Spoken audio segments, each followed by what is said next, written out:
Welcome back to the channel. Have you ever wondered what would happen if a fighter refused to follow the rules of traditional martial arts? What if someone could mix speed, power, and philosophy into a single fighting style? And what if that person became a legend? Today, we explore a martial art that broke all the rules, Jeet Kune Do, created by the one and only Bruce Lee. Jeet Kune Do, or the way of the intercepting fist, is not just a martial art. It's a mindset, a revolution. And at the heart of it is Bruce Lee, the dragon himself. Actor, philosopher, fighter, and pioneer. Who was Bruce Lee? Bruce Lee was born in 1940 in San Francisco but raised in Hong Kong. As a child actor, he appeared in films from a young age.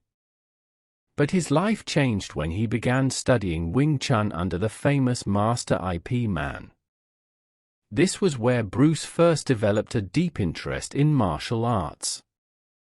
As a teenager, he often got into street fights. He was fast, fiery, and always curious. His parents sent him back to the United States to avoid trouble and to continue his education. There, Bruce studied philosophy at the University of Washington and began teaching martial arts. But Bruce wasn't satisfied with tradition. He thought many martial arts were too stiff, too formal, and too slow for real fighting. He began creating his own system. He called it Jeet Kune Do in 1967. What makes Jeet Kune Do different? Unlike most martial arts, Jeet Kune Do has no forms, no belts, and no rules. Bruce believed the best style was no style. In his own words, absorb what is useful, discard what is useless, and add what is uniquely your own.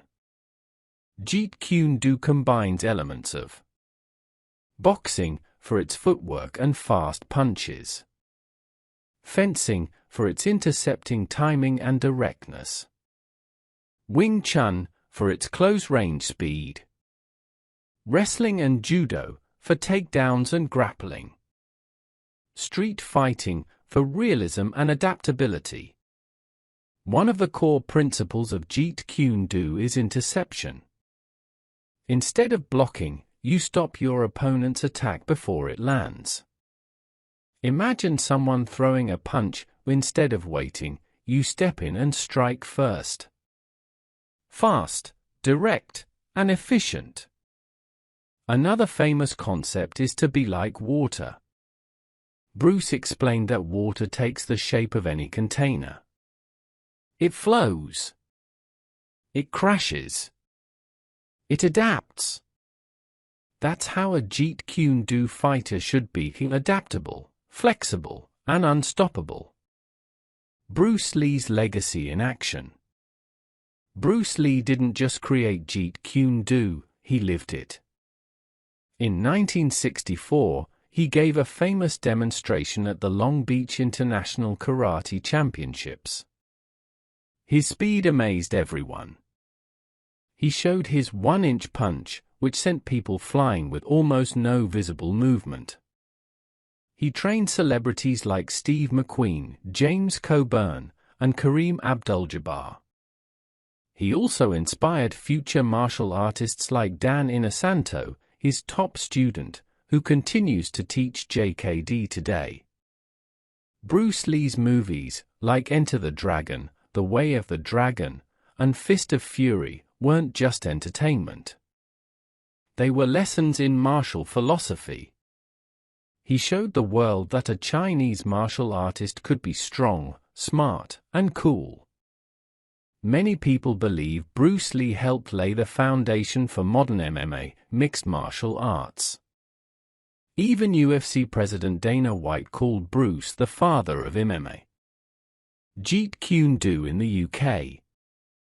Today, Jeet Kune Do is practiced around the world, including here in the UK. It's not as commercial as karate or taekwondo, so schools are smaller. But those who train in JKD are often deeply passionate. They learn to strike, kick, trap, and grapple. But more importantly, they learn to think for themselves. Classes often focus on interception drills, speed and timing, combination attacks, trapping hands, like in Wing Chun, real-world self-defense situations. Since there are no official belts, students are measured by ability, not color. Some instructors trace their lineage back to Dan Inosanto or other first-generation students of Bruce Lee. Jeet Kune Do as a life philosophy. More than just fighting, Jeet Kune Do is about self-discovery. Bruce Lee believed the highest goal of martial arts was honest self-expression. Not copying others. Not following blindly. But becoming your true self through movement, discipline, and awareness. He once said, "To know oneself is to study oneself in action with another person." That's the heart of Jeet Kune Do. Even decades after his death in 1973, Bruce Lee's legacy continues. He didn't just change how we fight, he changed how we think. Thank you for watching. If this episode inspired you, hit that like button, subscribe, and leave a comment. Have you ever studied Jeet Kune Do? Do you have a favorite Bruce Lee quote or moment? Let's keep the conversation going. Until next time, be water, my friend. See you next time.